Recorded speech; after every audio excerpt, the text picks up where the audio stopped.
You can lose half your tomato harvest in a 5-gallon bucket and never realize what caused it. Most people think the problem is fertilizer or watering or bad weather. I thought the same thing for years. The plants looked healthy at first. The leaves were green. The flowers showed up right on time. Then something strange happened. The tomatoes stayed small. Some flowers dropped. The plants slowed down in the middle of summer just when they should have been producing the most fruit. If you are growing tomatoes in buckets and you keep wondering why your harvest never matches what you see in gardening videos or seed catalogs, then there is a good chance you are making the exact same mistake. The surprising part is that almost everyone over 50 who starts container gardening is taught this method and trusts it completely. I trusted it too. What makes it worse is that the mistake often looks like the right thing to do. The plant survives. It even produces a few tomatoes. That is why so many gardeners never notice the harvest they are losing. I learned this lesson after several disappointing seasons when I finally compared two buckets sitting only a few feet apart. The difference was so obvious that I stopped using my old method immediately. In the next few minutes, I want to show you what happened and why this simple bucket mistake quietly limits production long before most gardeners notice the signs. By the end of this video, you will know exactly how to avoid it and how to get stronger plants with more tomatoes without spending extra money. The best part is that this fix costs almost nothing and uses a method that many older gardeners knew decades ago, but somehow got forgotten along the way. Before I discovered it, I thought my tomatoes were reaching their full potential. Looking back now, I can see they were struggling from the beginning. The real problem started much earlier than I realized, and most gardeners never look in the place where the trouble actually begins. That hidden problem is what changes everything, and once you see it, you will never look at a 5-gallon bucket the same way again. The mistake starts before the first tomato even forms, and that is why it catches so many people by surprise. When I first began growing tomatoes in buckets, I believed that if a plant fit inside a container, then everything was fine. The bucket was 5 gallons. The label said tomatoes could grow in containers. The plant looked healthy when I transplanted it. On the surface, nothing seemed wrong. But as summer moved forward, I kept seeing the same pattern. The plants grew quickly for a while and then seemed to hit an invisible wall. They were alive. They were green. Yet they never produced the heavy harvest I expected. What finally opened my eyes was something very simple. One year, I accidentally left a tomato plant in a larger container that held more soil than my usual buckets. I did not expect much difference. In fact, I almost ignored it. But by mid-season, that plant was taller. The stems were thicker. The leaves stayed healthier during hot weather. Most important of all, it carried noticeably more tomatoes. That was the moment I realized the bucket itself was not always the problem. The way the bucket was being used was the real issue. Most gardeners fill a 5-gallon bucket almost entirely with potting mix and assume the job is done. I did exactly that for years. What I did not understand was that a tomato plant is constantly making choices with its roots. When the roots run out of comfortable space too early, the plant shifts its energy. Instead of focusing on producing more fruit, it starts focusing on survival. You may still get tomatoes, but not nearly as many as the plant could have produced. Here is where things get interesting. Many gardeners blame heat when production slows. Others blame fertilizer. Some blame the variety they planted. Sometimes those factors matter. But very often the roots were struggling long before the gardener noticed any symptoms above the soil. Most people do not know this because roots stay hidden. We see leaves every day. We see flowers every day. We almost never see what is happening underneath. A few years ago, an older gardener showed me something he had been doing for decades. It was simple. It cost almost nothing. Yet it completely changed the way I prepared every bucket for tomatoes. At first I was skeptical because the method looked too easy. Then I saw the results with my own eyes and realized why so many gardeners continue losing harvests without understanding the real cause. The next step is where the difference becomes impossible to ignore.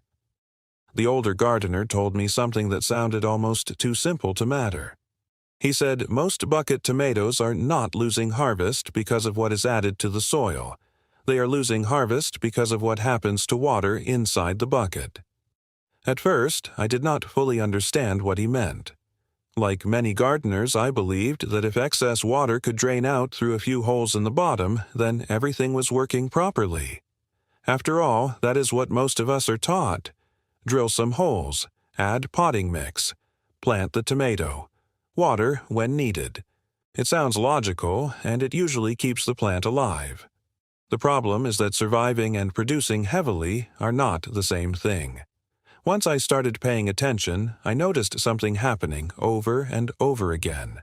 After deep watering, the upper soil looked fine. A day later, it seemed dry. I watered again. Then a few hot days arrived and the plants began showing stress even though I felt like I was giving them plenty of water. Have you ever noticed leaves drooping in the afternoon even when you watered recently? If this happened to you, then you are not alone. I spent years fighting that problem. What I eventually learned is that roots like consistency far more than most gardeners realize. They do not enjoy extreme swings between very wet and very dry conditions. In a standard 5-gallon bucket, those swings can happen surprisingly fast during summer heat. The result is a plant that constantly spends energy recovering instead of producing fruit. Here is where things get interesting. The old gardener showed me a forgotten method that many people used long before expensive container systems became popular. He created a simple moisture reserve in the lower portion of the container while still allowing proper drainage. The goal was not to keep the soil soaked. The goal was to reduce stress during hot weather and help the roots access moisture more evenly. When I tried it myself, the difference became obvious within weeks. The plants stayed steadier through temperature changes. Flower drop became less common. New growth looked stronger. Most important of all, the plants continued setting tomatoes when some of my old bucket setups were already slowing down. Now, I am not saying this one trick solves every tomato problem. There's still another mistake that most gardeners make right after planting, and it often cancels out the benefits of good watering. In fact, I would argue that this next mistake is even more damaging, because it quietly limits production from the first weeks of growth, and many gardeners repeat it every single season without realizing what it costs them. The next mistake took me much longer to recognize because the plant often looks healthy while it is happening. In fact, some gardeners see the early growth and think they are doing everything right. I certainly did. Every spring I would plant my tomato seedlings in buckets and then spend the next few weeks admiring how fast they were growing. The stems got taller. New leaves appeared almost every day. Everything seemed perfect. Then, later in the season, the harvest never matched the size of the plant. I had plenty of greenery but not nearly enough tomatoes. That is when I learned something that changed the way I plant every container tomato today. Most gardeners place the seedling into the bucket at almost the same depth it was growing in the nursery pot.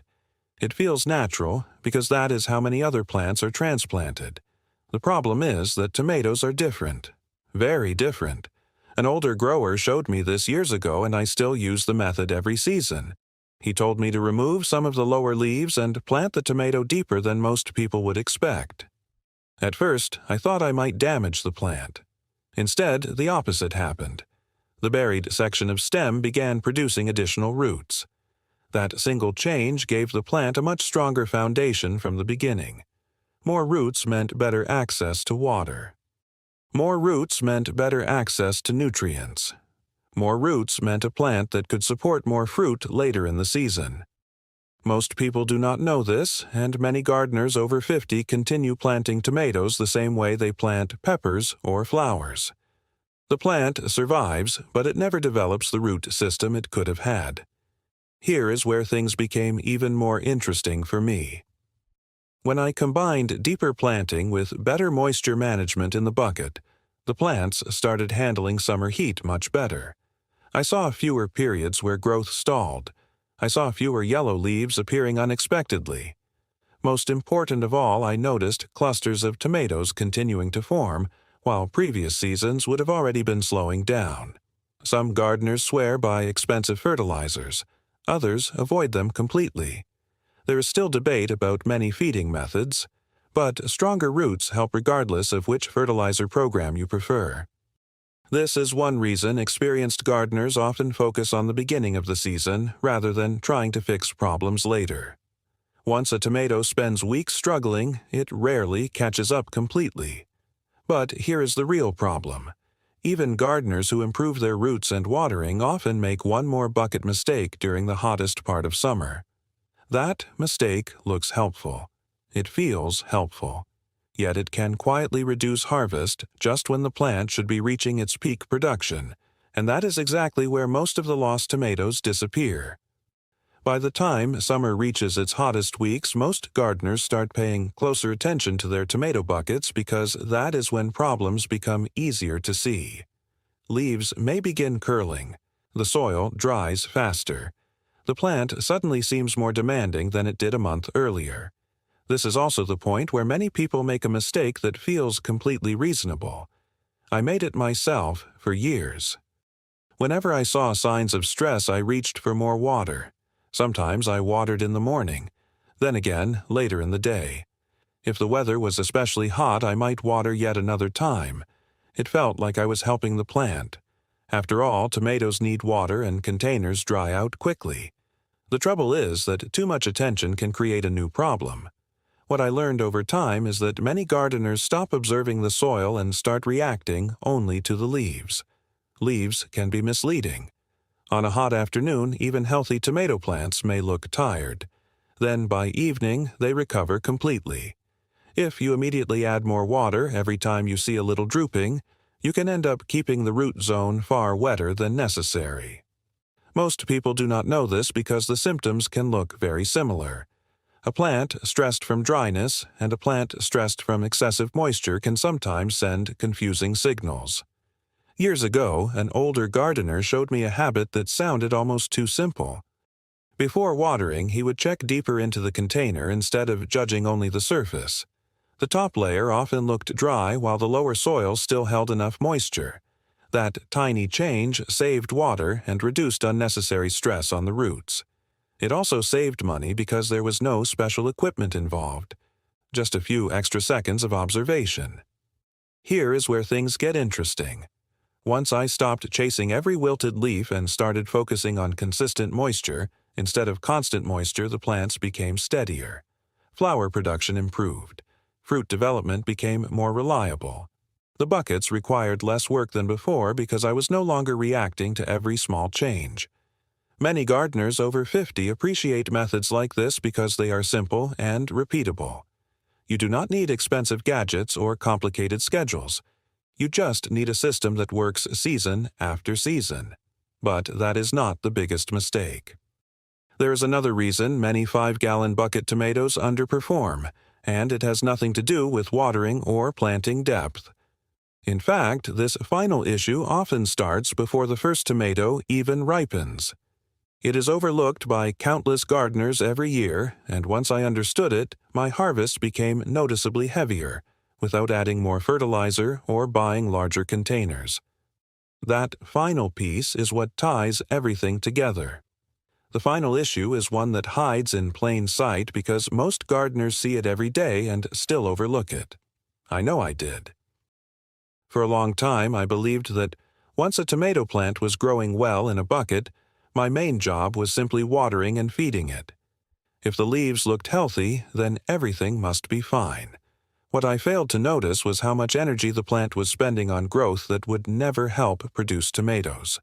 This becomes especially important in a 5-gallon bucket because space and resources are naturally limited. A tomato growing in open ground has more freedom to expand. A tomato growing in a bucket has to use its resources carefully. When it wastes too much energy, the harvest pays the price. Years ago, a gardener who had been growing tomatoes longer than I had been gardening showed me something I had ignored for seasons. He pointed to several small shoots growing between the main stem and a branch. Most gardeners have seen them. Many never think twice about them.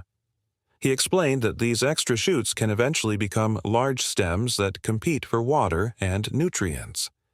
Now, there are gardeners who prefer different pruning styles, and there is still debate about exactly how much pruning is best. But what changed everything for me was not aggressive pruning.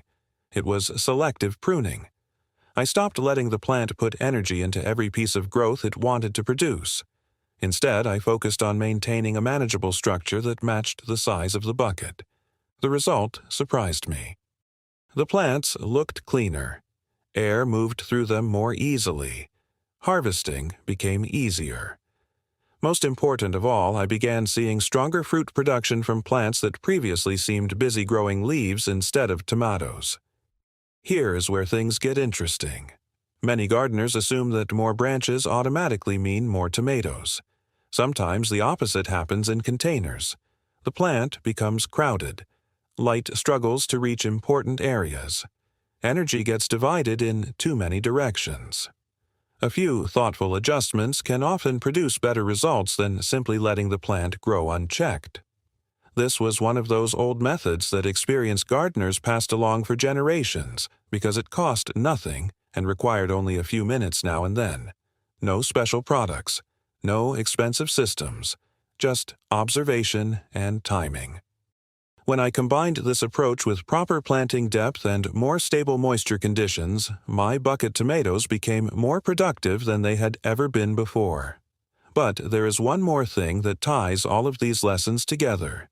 It is the biggest takeaway from years of trial and error, and it explains why some gardeners consistently harvest bowls of tomatoes while others keep wondering what went wrong, even when their plants looked healthy all season long. After all these years of growing tomatoes in buckets, I have come to one simple conclusion. Most disappointing harvests are not caused by one big disaster. They come from several small mistakes that seem harmless on their own.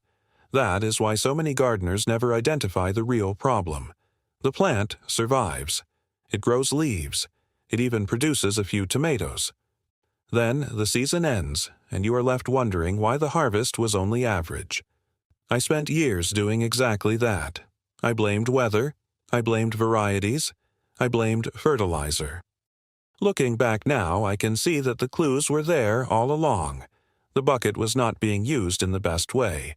The roots were not getting the support they needed. Moisture levels were swinging too much. Growth was not being managed carefully enough. None of those mistakes looked serious by themselves. Together, they quietly reduced production week after week. The good news is that every one of these problems can be improved without spending much money. That is one reason I like these methods so much. They are simple. They are practical. Most of them rely more on observation than on buying products. Many were passed down by gardeners who learned through experience rather than expensive equipment. Those old methods still work today.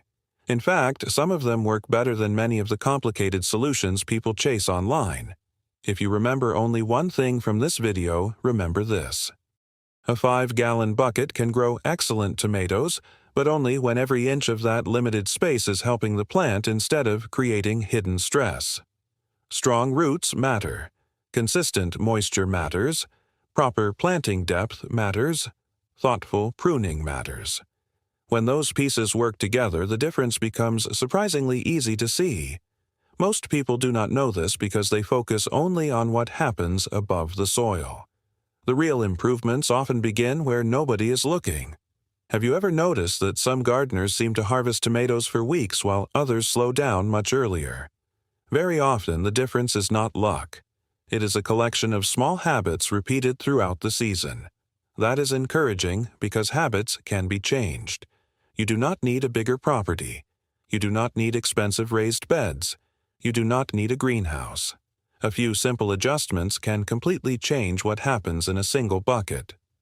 The next time you plant tomatoes, I encourage you to look at the bucket differently.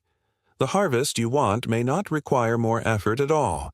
It may simply require avoiding the mistakes that quietly steal tomatoes from so many gardeners every summer. And there is one overlooked bucket trick I use at the end of every season that helps prepare for an even better harvest the following year. That is a story for another day.